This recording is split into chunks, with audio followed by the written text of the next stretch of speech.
On Thursday, June 24th, I started feeling like I was catching a cold, so I left work.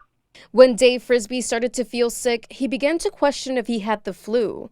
A couple days later, he and his wife tested positive for COVID-19. They were going to send me home except they took a chest x-ray, and I was starting to develop pneumonia. With the pneumonia, they said we need to admit you to the hospital. Although testing positive for COVID-19, Dave's wife experienced no symptoms. On the other hand, Dave spent a couple days in the hospital. While there, he was offered to be part of a test trial. Thinking he had nothing to lose, he decided to participate. Anybody can learn something from me. I'm more than happy to take part.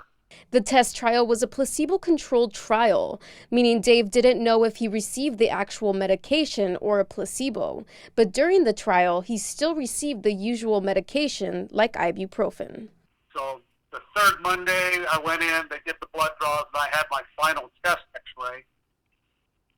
My lungs, they told me, sounded normal and healthy. Dave is now COVID-19 free and says he feels back to normal. Looking back in hindsight, I wouldn't have waited as long as I did to go seek medical help. As soon as I developed the fever, should have been my first inclination that I needed help. It probably wouldn't have lasted as long had I gone to the hospital when my fever first started.